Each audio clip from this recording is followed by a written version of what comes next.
popular subject of AI. So this is something that is just gone crazy. Everybody's talking about AI right now. And hey there, thanks for joining live. And it's such an exciting topic. And so what I wanted to do is do just a quick live on the top 3 mistakes I made marketing with AI and how you can avoid them. So the number one mistake that I made with AI had to do with fear. So just being afraid of jumping into something like AI. Let me know in the comments if you experienced that when you first start hearing, okay, AI is coming, you're going to be able to use it in your business. Were you more excited or did you have some fear? So I had fear for 2 reasons. One, I just thought, what is it? I didn't understand it. It's going to take things over. I didn't want to be robotic. That was the thing. And I didn't understand the difference between AI and bots. And so I got stuck there. And then the other thing I was afraid of is being a messaging expert. Copy and messaging is something that is it comes from the soul. And so that's something that we help our clients with, like pull out what your messaging and copy needs to be. And I thought, well, how is AI going to do that? So all of those fears and misunderstandings kept me from using it sooner. So that was my number one mistake, is not diving in sooner. I wish I had been using it years ago. And I wish I had been maybe on the front end of testing and doing things like that. So we have been testing. We're going to be testing for a while.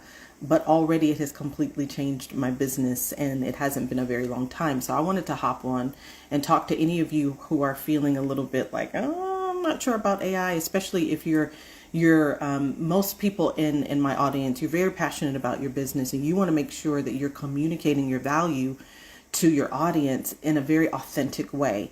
And so because of that desire to be authentic, it can feel very nervous to let AI be a part of that conversation.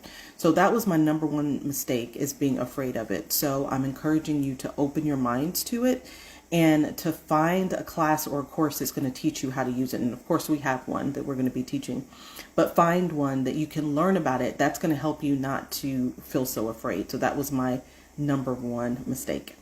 My second mistake, once I started using it, was just using it very liberally. And it took me a while to realize I need to train it to have my voice. So that goes back to the fears that I was having, not wanting to sound robotic, wanting to, connection with my audience is so important. It's what we teach, it's what we do. And at the beginning, I became so enthralled with how easy and how beautiful the words were that I just started using it. And then I realized, but this doesn't sound like me, number one.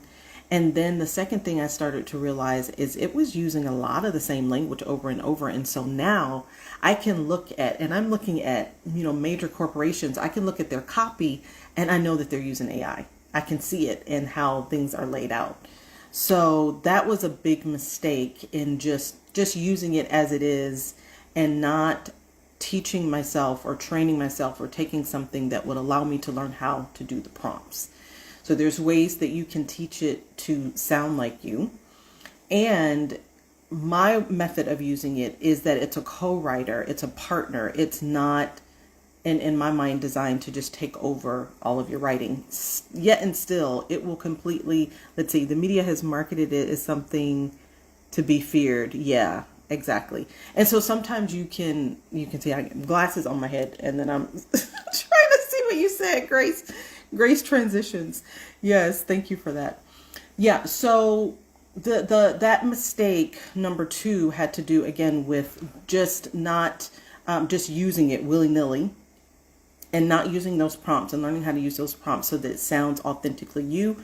You don't end up sounding like everybody else. And you will if you don't make sure that you really get connected and know how to use those prompts and how to teach it to sound like you.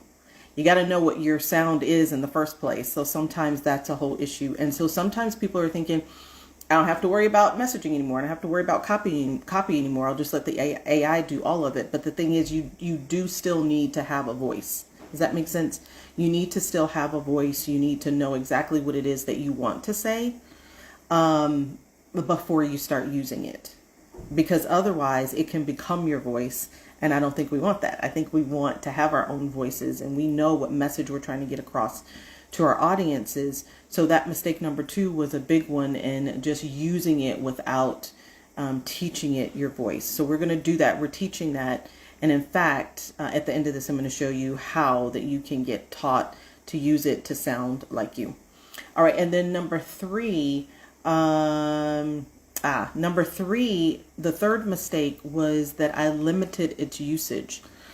So I was using it for things like, give me a title that I can use, or help me with this email, or just very kind of light things. And what I realized is that its effect is so much broader than that. You can completely write your entire sales page using AI tools. Again, you have to be careful with that. I actually got feedback that something that I wrote, and it was 50% me, 50% the AI, but my previous page had been clearer than this one. So you want to make sure that you're using it really and training it to have your voice and clarity, and you can also teach it to have different writing styles. It's so cool. It's so cool, and I'm so excited about it. But that was the third thing, is limiting its usage. So when you start using it, and many of you are already using it, but if you find you're kind of only using it for, just help me do this, help me do that, but you can have big projects. Start using it on your big projects. Then now some of you it might be in my aromatherapy school, and you have research papers you have to write. I would have no problem with you using AI. Here's the thing that you have to be cautious about, though. And it will tell you that. Don't use it for your statistics. Don't use it for facts and things like that. For your writing, we can use it, especially if we teach it how to prompt properly. But don't use it for the facts, because it will tell you that not all of the facts and figures that it gives you are accurate. Here's another thing that it'll do. It'll give you fake stories. So especially, I'm using ChatGPT, and it will give you, if you tell it, so one of the prompts that we give it is about storytelling. And if you give it that, sometimes it will create a story. It's not a real story. It will create a story and say, it will give the people names, and this happened to them and that happened to them. So then that goes back to the authenticity.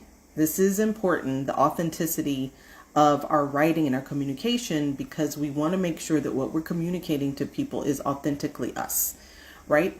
So those are the 3 mistakes, and I'll just kind of reiterate them because we had some people show up. So my first one was fear. I was afraid of getting started with it. And many of you have been using it for years, and I was just like, I thought it was more like a bot, and bots did not work, and they were so robotic, and I could always tell when somebody was using it to pitch to me or send me a direct message or something like that. So I had a lot of fear around sounding robotic and not being authentic in my messaging, and being a messaging expert, I didn't want that. So that was number 1. The second mistake that I made is when I did start using it, and this is so interesting. This was the fear I had, was not being authentic. And then when I started using it, I just used it generally and didn't tailor it to my voice. And so when you do that, you're going to get content that's not authentic, and content that doesn't sound like you, and content that sounds like everybody else. And so I was mentioning it. Now that I've been using it, I can actually spot where people are using AI, because certain terms they use over and over and over again. All right. Then the third mistake that I made was limiting its usage. So I want you to think about using it for some of your bigger projects. But I mentioned the research papers that we have. You don't want to use it for that, because the facts and figures may not be accurate. Or if you do, then just make sure you double check those facts that it may give you. So those were the 3 mistakes I made when marketing with AI. And I want to invite all of you to take a look at our messaging exchange. So in the messaging exchange, it is free for your first month. It's only $27 after that. It is our first low-cost membership offer. And the reason we're doing it is twofold. Number 1, it's going to help you to really master your messaging, even if you're in like a low-income situation, you're just getting started, you're not established yet. It's going to help you with your writing, and it's going to get you peer feedback on all your projects that you're working on. It's going to allow you the creative space of writing with or without AI. So it's called the Messaging Exchange. You can go to our profile page and find it. It's called the Messaging Exchange by the Aroma Specialist. If you look at our quick links, you'll see it. You'll probably see it here in comments too. And the other part of the Messaging Exchange that people are really excited about when it comes to those who are more seasoned professionals is that it's a space for collaboration. So you're going to find business friends and partnerships. If you've been to some of our previous events, you know that we encourage collaboration with people who are in our community. So finding business friends, collaborators, people who will refer to you, it's going to be a fantastic place for that. And you'll even probably find some clients within the Messaging Exchange. We just launched it earlier this week, and we're extremely proud of it. So it took us a while to find a low-cost membership offer that would actually serve people and be fair for my team too, because it can be overwhelming to host something like this. And so we found our sweet spot, and you are welcome to join us at the Messaging Exchange. Check it out for 30 days, absolutely free. And after that, it's $27. It really is a no-brainer. And we set it up that way to be a no-brainer that anybody, any level of business, it's going to be a beautiful place for you. So again, we will help you with your writing and your messaging, both with AI and without. It's called the Messaging Exchange. Go to our profile. You'll see the link there. And I look forward to seeing all of you in the Messaging Exchange. Thank you for being here today.